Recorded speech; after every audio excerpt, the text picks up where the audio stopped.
بسم الله والحمد لله والصلاة والسلام على رسول الله صلى الله عليه وسلم. اللهم اشرح لي صدري ويسر لي أمري واحلل عقدة من لساني يفقه قولي. اما بعد، السلام علیکم و رحمت الله و برکاته. شنوندگان گرامی و هموطنان ارجمند، درس امروز بسیار درس مهم است. گوش دهید، به الله قسم درس مهم است. گوش دهید، بهره برید، تاخیر گوش کنید. درس که یکی از اساسهای دین است که انسان به اخلاص اگر عمل انجام دهد در دنیا، روز قیامت عملهاش در نامه اعمالش پیدا میکند. اگر به اخلاص نباشند، چقدر عملی کرده باشد، اگر مثل کوه باشد، آنها را در نامه اعمالش پیدا نمیکند. برای همین ما در درس پیشین درباره اخلاص سخن زدیم و این درس به دیگران پهن کنید، نشر کنید که دیگران بهره برند، شما هم پاداش نیک محروم نشوید. در این درس درباره درجه های اخلاص و ثمره های اخلاص. برای همین بسیار درس مهمی است. تا آخر گوش اندازید، بهره برید برادران گرامی، که از اخلاص بهره برید و عملهای خود را خالص برای الله انجام دهید. خیلی که ابن قیم رحمه الله در مدارج السالکین میفرماید درباره درجه های اخلاص، میگوید که اخلاص 3 درجه دارد، سخنهایی که از طلا گرانتر هستند. درجه یکم میگوید که اخراج رؤیت العمل عن العمل والخلاص عن طلب العوض عن العمل والنزول عن الرضا بالعمل. یکم درجهش است. میگوید که انسان از عمل خود باید در عمل خود را نبیند که این عمل یک عمل نیک انجام میدهد، باید نبیند در اون عمل که اون عمل خودش انجام داده است. نه، همین ما باید از عمل خود دور کنیم. عمل نیکی که انجام میدهیم، خودبینی را در همین عمل ما باید دور کنیم، برای که این عمل ما انجام ندادیم. این عمل الله برای ما با منت و فضلش و توفیقش برای ما ارزانی کرد که ما همین عملی نیک انجام دادیم. برای همین انسان باید در عمل خودبینی نکند، خودش نبیند که عمل خودش کرده است. نه به الله قسم که الله توفیقت میتید، به منت الله میشود. چلی که شرحش میتید باز. پس انسان باید فخر نکند به عملی که انجام میدهد و اعتقادم نکند که وی شایسته پاداش و ثوابی است، ولی او باید در عمل خود ببیند که چی همین عمل از چی است؟ از نعمت و فضل الله است، که همین عمل الله برای او توفیق داده است که او این عمل انجام داده است به توفیق الله. ولولا فضل الله علیکم و رحمته ما زكى منكم من أحد أبدا ولكن الله يزكي من يشاء والله سميع عليم. سوره نور 21 آیت. الله میفرماید که اگر که فضل و رحمتی الهی شامل شما نمیشد، هرگیز فردی از شما از کثافت گناه پاک نمیگردید، ولی الله هر کی را بخواهد از کثافت گناه با توفیق در چی؟ در حسنات، با توفیق در عمل و با پذیرش توبه از او پاک میگرداند. و الله شنوای هر سخنی و آگاه از هر عملی است. برای همین برادران و خواهران گرامی، هر یک عمل نیکی که انجام میدهیم او به توفیق الله و منت الله است. هرگز در اون عمل انسان باید خود را نبیند که اون عمل انسان خودش کرده است. دویم گفتیم چی گفت که والخلاص عن طلب العوض عن العمل. انسان چقدر باید کوشش کند که وقتی که عمل نیک انجام میدهد، در مقابل عمل نیکش باید منتظر پاداش یا که اجر نباشد، یا که طلب نکند از الله در مقابل عملی نیکش چی؟ پاداش یا که ثواب طلب نکند. چرا؟ برای همین انسان باید وقتی که عمل انجام داد برای الله، از اون عمل منتظر یا که طلبی چی نباشد، طلبی پاداش، طلبی مقابل. در مقابل من عمل که عملی نیک کردم، در مقابل اون، در برابری اون عمل الله باید بهمن پاداش دهد. باید منتظر این نباشیم، اینو طلب نکنیم. چرا؟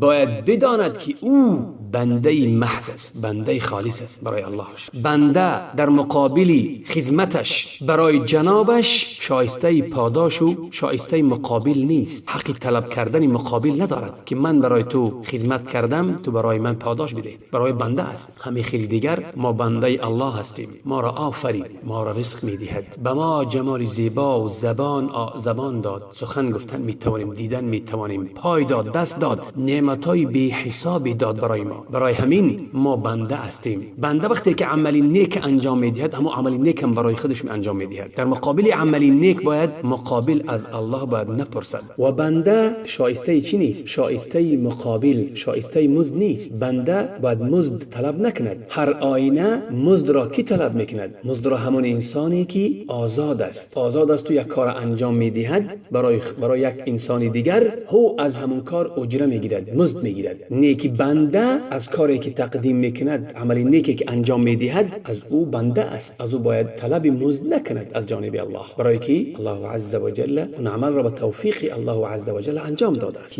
و برای چی طلب پاداش و جزا نکند؟ برای آنی که بنده غرق شده است در بحر نعمتهای الله و همون عملهایی که انجام میدهد از چی است؟ از جمله نعمتهای الله بر بالای اوست. و همین طور باز میگوید و النزول عن الرضا بالعمل، انسان باید به همون عملی که انجام میدهد باید پره از اون عمل خود راضی نباشد، نفس خود را قانع نکند به همون عمل و نه راضی شود همون عمل را در حق کی؟ در حق مولاش، در حق الله متعال، و نزدیک شوی به همون عمل به سوی الله. یعنی که اون عمل از همون عمل راضی نشود، چه قدری که عمل به همه شرطاش انجام دهد هم بعد از اون عمل راضی نشود. در چی؟ در حق الله. برای کی؟ برای اون عمل برای الله میکند. همه وقت تقصیری، کمبودی و تقصیری خود را در همون عمل ببیند، هیچ وقت از عملش عملی کرده است راضی نباشد، خود را مقصر، دست کوتاه در همون عمل خود بیند. برای چی؟ برای که انسان باید عیب خود را، آفتهای خود را، تقصیر خود را در همون عمل باید ببیند، در همون عملی که انجام میدهد. برای همین از همون عمل باید راضی نباشد. درجه دوم خیلی که امام میفرماید الخجل من العمل مع بذل المجهود حيث لا يرى العمل صالحا لله مع بذل المجهود. بنده علاوه بر اینه که کوشش و تلاش خود را دریغ نداشت در انجام دادن عمل، ولی علاوه بر این بنده در خجالت است، حیا دارد، شرم دارد که این همین عملی که انجام داده است همین شایسته الله نمی شمارد و نمی داند، با علاوه ای که چقدر کوشش و مجهود خود را دریغ نداشته است. یعنی که این عمل شایسته الله نیست، چرا که عملی کوچکی است. هرچند عملی بزرگی هم باشد، در مقابل نعمتهای الله یک عملی کوچکی است که بنده این عمل انجام داده است و این عمل شایسته نمی داند در حقی که در حق الله که چقدر الله بزرگ است و نیک برای الله نیست، شایسته و نیک برای مقام الله نیست. به همین سرعت همین عمل به الله تقدیم میکند. خیلی که ما میگوییم مثل که یک بنده یک هدیه، اما عمل هدیه میگیم، یک هدیه را برای مولاش، برای خوجینش، جنابش میخواد تقدیم کند، لیکن همون هدیه هم از بعض نعمت‌های همون مولاش است. حتی همون هدیه هم همون هدیه‌ای که هست از بعض آنچه که برای او همون مولاش یا که خوجینش یا که جنابش برای او تقدیم کرده است، از همون میخواد بچی برای مولاش، برای خوجینش هدیه تقدیم کند. لیکن اما هدیه از همون هدیه خجالت دارد، حیا دارد که این شایسته همون خوجینش نیست. همه خیلی دیگر ما باید عمل وقتی که عمل نیک انجام میدهیم، این عمل نیک گفتیم چی است؟ با توفیق و منت الله است، از نعمت‌های الله است که برای ما ارزانی کرده است. همین عمل ما باید برای الله وقتی که تقدیم کنیم باید همه کوشش و وسع خود را دریغ نداشته برای الله تقدیم کنیم و باید در فکر و اندیشه ما همین باشد که همین عمل برای مقام الله شایسته نیست. همین عملی که ما تقدیم میکنیم، همه خیلی انسان باید عمل تقدیم کند. خیلی که الله عز و جل میفرماید والذین یؤتون ما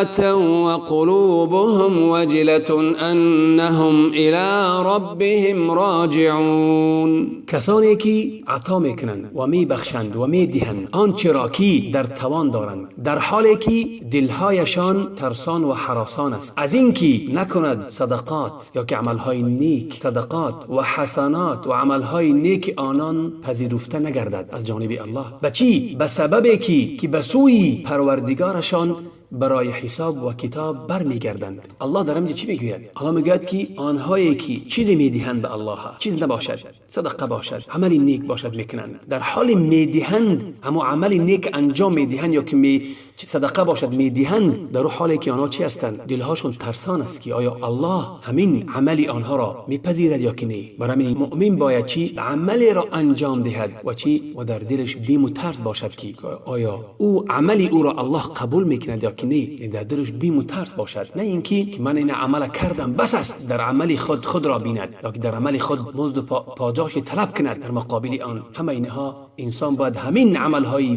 بد و زشت را از عملهای نیک خود باید دور کند. این درجه دوم بود. درجه سوم خیلی که شیخ میفرماید اخلاص العمل بالخلاص من العمل، ای انسان باید عمل اخلاص برای الله کند. و بخلاص شدن از عمل چی معنا دارد؟ معنا دارد که انسان همون عمل پر و کامل نبیند، همون عمل خودش پر و کامل نبیند از جهت بنده، نیکی عمل صحیح بیند که همین عمل صحیح است شرعاً، به همون شرعاً و واقعاً به همون شرط و شروطش چی است ادا کرده است. بچی بگوید که الا بنور العلم، مگر چی؟ به نور علم، یعنی که همون عملی که انجام میدهد باید به چی باشد؟ با علم باشد، از روی شریعت باشد، بدعت نباشد. برای چی؟ وقتی که انسان یک عمل از روی علم که انجام میدهد میداند که همین عمل بدعت نیست، همین عمل الله و رسولش امر کردن و همین انجام میدهد، نیکی دور میایستد است، خلاص میشود از عملی که در او علم ندارد که او عمل بدعت است، او عمل انجام نمیدهد، از او خلاصی میجوید، و عملی که او از روی سنت است امور انجام میدهد و از بدعت دور میشود که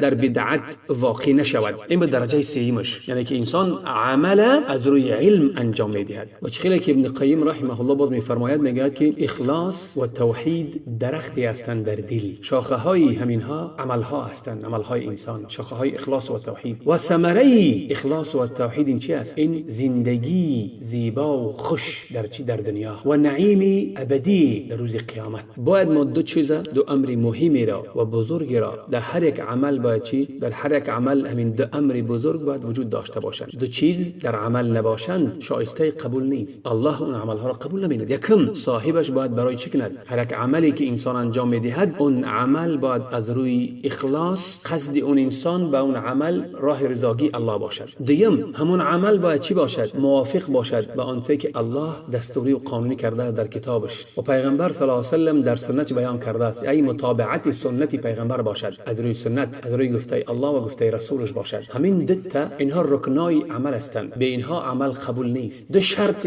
چی هستند؟ همین دو شرط اگر که یکی از آنها در عمل نباشد اون عمل نه نیک است و نه چی است، نه الله را نمیپسندد نه قبول میکند. و چه خیلی که الله عز و جل سوره کهف 110 آیه میفرماید فمن كان يرجو لقاء ربه فليعمل عملا صالحا ولا يشرك بعبادة ربه احدا. پس هر کی به دیدار پروردگارش امید و ایمان دارد کاری شایسته ای کند، ای کاری از روی اخلاص، کاری شایسته ای کاری از روی سنت پیغمبر باشد و هیچ کس را در پرستش پروردگارش شریک نسازد. اخلاص باید باشد، کاری شایسته ای کاری چی؟ کاری از روی سنت باشد. و چه خیلی که در زیر همین آیت امام حافظ ابن کثیر تفسیرش میگوید که همین دو رکن عمل، همین دو میگه همین دو چیز رکن عمل هستند، یکی اخلاص، یکی مطاوعت رسول، که عمل به سبب اینها قبول می شود. پس میگه که پس باید که عمل خالص برای الله باشد، این یکم، و ثواب باشد. ثواب ای چی؟ از روی شریعت رسول اکرم صلی الله علیه و آله، روی سنت باشد. همین دو رکنای عمل هستند، یکی اخلاص، یکی از روی سنت پیغمبر باشد صلی الله علیه و آله. از ثمره ها یا که فایده های اخلاص چی است؟ الله اکرم، الله عز و جل چه غم و غوسه انسان داشته باشد او را چی رها میکند از انسان، یا که در یگان سختی بزند، مثل همون سه نفری که در غار میافتند و عملهای کرده بودند که خالص برای الله بود، همون عملهاشون الله عز و جل همون دروازه غار به همون دعاشون و دعا و اخلاصشون الله بازش کرد. قصه اصحاب کهف اخلاص داشتن برای الله آنها را در آخر چی نجات داد. دوم پیروز شدن. اما وقت الله عز و جل وقتی که انسان اخلاص داشته باشد الله او را در در همه جا پیروزمند میکند، غلبه به دست میآورد. سوم، الله عز و جل او را از شیطان نگه می‌دارد، شکلی که یوسف علیه السلام از فحشا نگه داشت. چهارم، چه به دست می‌آورد؟ شفاعت پیغمبر صلی الله علیه و سلم به دست می‌آورد، شکلی که ابی هریره رضی الله عنه می‌فرماید ما گفتم ای رسول الله، کیست خوشحال ترینی از مردم به شفاعتت روز قیامت؟ خلاصه پیغمبر صلی الله علیه و سلم گفت که گمان کردم که ای ابو هریره یگان کسی همین سوال که دادی یگان کس پیش از تو این از این نمی‌پرسد. پس وقتی که من دیدم که چقدر تو حرصمند هستی، هوس داری، پس پیغمبر در جواب چه گفت؟ خوشحال ترین، خوشبخت ترین از مردم به شفاعت من روز قیامت، ای شفاعت مرا نائل میشوند، کی است؟ کسی که کلمه شهادت لا اله الا الله خالص میگوید، از تحت دل خالصا میگوید، همون میگه شفاعت مرا روز قیامت نائل میشود. پنجم، پوزش گناهان، مغفرت گناهان. اخلاص سبب چی میشود؟ سبب مغفرت گناهان مسلمان. و مسلمانی که اخلاص دارد رضاگی الله به دست میارد. چه خیلی که در حدیث بطاقه گفتیم گذاشتیم، چه خیلی که در زنی که زیناگر که سگ را آب داد، یا چه خیلی مردی که چرا همون خاری را از راه یک طرف کرد، همه اینها الله عز و جل از اینها راضی شد و گناههای اینها را ببخشید. این حیات دنیوی ما یک معرکه است، یک زد و خورده است بین حق و بین باطل، بین خیر و بین بدی، و هرگز امکان ناپذیر است که ما پیروز شویم مگر به شرطی که مگر در ما چی باشد؟ در ما اخلاص برای الله باشد. الله تمکین و پایدار میکند ما را در چی؟ در زمین با چی؟ به سبب اخلاص. تا آنی که اخلاص داشته باشیم در دینمون، در عمل هامون اخلاص داشته باشیم، چی نمود عملی نباشد، در نماز باشد، در صدقه باشد، در حج باشد، همه نمود عمل، پس آن الله عز و جل ما را نصرت می‌دهد. به اخلاص نصرت نیست، پیروزی نیست. برای همین ما عملهای مباح بسیار انجام می‌دهیم که عدد ندارند، یعنی که بیشتر از طاعت ما مباح بسیارتر می‌کنیم، عملهای مباح بسیارتر می‌کنیم بیشتر. اگر اون عملهایی که ما مباح هستند، مباح یعنی برای مباح انسان اجر نمی‌گیرد، نه که برای طاعت اجر می‌گیرد، نه که عملهای مباحی که ما انجام می‌دهیم از طاعت ما بیشتر است، نه که چخیل کنیم که همون عملهای مباحی که می‌کنیم مثل خوردن و پوشیدن و دیگر چیزایی که هستند، که به همسر خواب رفتن، همه اینها عملهای مباح هستند. چخیل ما همین عملها را از مباح به طاعت تبدیل دهیم، این همش وابسته به نیت دارد، وابسته به اخلاص. چخیل یکی از ما شهوت خود را میگیرد و برای شهوت خودش گرفتن اجر میگیرد به نیت. مثال عادی میبیاریم از مباحات چی است؟ همبستری به همسر مباح است. انسان همبستری که مباح است به چی؟ به عبادت و طاعت تبدیل دادنش به نیت است. اگر که نیت کند که من چی است، یعنی که زن قطعی همسر خواب می رود، برای که همسرش چی؟ حق همسرش ادا کند، حق همبستریش ادا کند، برای اجر میگیرد و همون معاشره میکند با همسرش به معروف که الله امر کرده. یا که به نیت خواب می رود که یک فرزند نیک برای عطا فرماید، برای همبستریش اجر میگیرد. یا که به همسرش همبستری میکند برای چی؟ برای نفس خود را از شهوت و از نظر کردن به بیرون به زنهای بیگانه نگاه دارد، اجر میگیرد. یا که به همبستری خود به زنی خودش چی میکند؟ زنی خودش همبستری میکند که زنش به دیگرها نگاه نکند، به حرام نظر نکند زنش، به همین نیت. یا که همسرش فکر دیگر مردانه نکند، یا که فکر شهواتش که خیلی فکر دیگر نکند، در حرام واقع نشود، همین است. یا خوردن، مثلا انسان طعام میخورد که چی؟ اگر نیت کند که طعام میخورد و نیت خوردنش برای چی است؟ برای تقویت بخشیدن بدنش، برای عبادت، برای اجر میگیرد. مباح به چی تبدیل یافت؟ به طاعت، اجر میگیرد از این. برای همین انسان کوشش تلاش کند که عملهایی که مباح هستند به همون عملهای مباح به چی؟ به عبادت و چی؟ طاعت تبدیل دهد. به چی؟ به نیت انسان، اخلاص برای الله، همون عمل برای اخلاص برای الله کند که همون عمل اجر گیرد. مثلا پیغمبر صلی الله علیه و آله در حدیث امام مسلم میفرماید که کسی که الله شهادت یعنی که شهید شدن به صدق از الله میپرسد که الله او را شهیدی معرکه گرداند، شهید در میدان جهاد او را گرداند، به صدق میپرسد، به اخلاص میپرسد، نیتش نیک است و صالح است، الله چی؟ میگه الله او را به همون منزله، به همون مرتبه شهیدان میرساند. و اگر نه که او در چی؟ در جایگاه خوابش اگر وفات کند، یعنی حتی اگر در جایگاه خوابش وفات کند هم نیک از الله بپرسد که او را به درجه، به منزله شهیدان برساند، و صدق الله او را میرساند، اجر میگیرد، به درجه اونا میرسد. همه چیز به چی؟ به نیت وابستگی دارد، به عمل و اخلاص وابستگی دارد. خیلی با پیغمبر صلی الله علیه و آله میگوید در حدیث بخاری، پیغمبر صلی الله علیه و آله میگوید قوم های هستند که در مدینه که ماندند، در مدینه ماندند، با همراهی ما ناومدند، ولی ما چی شاخه های کوه، چی وادی را طی میکنیم، آنها همراه ما هستند. چرا؟ برای چی؟ آنها عذر داشتند. عذر آنها را چی؟ حبس کرد. عذر داشتن آمدن نتونستند. نیکی نیتشان چی بود؟ نیتشان خالص برای الله آمدن بود. نیکی عذر آنها را منع کرد. عذر داشتند نتونستند آمدن. در روایت دیگه میگه چی؟ الا شارکوکم فی الاجر. در روایت امام مسلم مگر که آنها چی؟ در اجر در اجر با شما چی ان؟ شریکن در اجر. برای چی؟ آیا آمدن با همراهی ما؟ نه آمدن. نیکی به نیتشون نیت نیک داشتن، نیت خالص برای الله که داشتن، الله اجری همون چی را داد؟ اجر ما را برای آنها داد. یا که مردی از بنی اسرائیل شب برآمد و خواست صدقه دهد، پس صدقه را داد در دست کی غلطید؟ شب در دست یک زن زناگر غلطید. باز اعلان کردن که در دست کی غلطید است؟ در دست زناگر. باز شب دیگر آمد کوشش کرد که صدقه را شب برآمد و شب دهد، باز صدقه داد، صدقه دست کی افتاد؟ در دست دزد غلط صدقش. باز صدقه خواست، شب دیگر آمد و صدقه کرد، صدقش در دست کی غلطید؟ در دست آدمی بای، آدمی ثروتمند. یعنی صدقه برای بینوا اصلا صدقه است، برای کمبخل. در سه حالت هم چی خطا کرد و صدقه را یکم بار برای زن زناگر، دوم بار برای دزد، سوم بار برای بای. ولی این انسان اجر خود را گرفت. پس در خواب دید ملائکه برای گفته شد برای او که صدقه تو هر آینه قبول شد. برای چی؟ برای وابستگی به نیتش داشت، اخلاص. شاید همون صدقه که تو به زن زناگر دادی، شاید که همون زن به همین صدقه تو را گرفتنش شاید پاک دامن شود، شاید از زنا دست کشد. شاید که اون انسانی که ثروتمند بود تو برای صدقه دادی، شاید که بیند که مردم صدقه میدهد، پس برای او یگان پند و عبرت شود که او هم دست به صدقه زند. همون انسانی بای برای او پند شود. شاید که انسانی دزد چیکار کند؟ دزدی را بس کند، از دزدی دست کشد. تو سبب میشوی در همین حال. برای همین الله صدقه او را قبول کرد. حدیث در امام مسلم. و خیلی که الله عز و جل میفرماید سوره کهف 28 آیه: واصبر نفسك مع الذين يدعون ربهم بالغداة والعشي يريدون وجهه ولا تعد عيناك عنهم تريد زينة الحياة الدنيا. بی الله برای ما چی میفرماید؟ این برادران و خواهران گرامی، با کسانی باش که صبحگاهان و شامگاهان الله خود را میپرستند. با کی باش میگن؟ با همین ها باش. و به فریاد میخوانند و تنها رضایی ذات او را میطلبند و چشمانت از آنها به سوی ثروتمندان و قدرتمندان مستکبر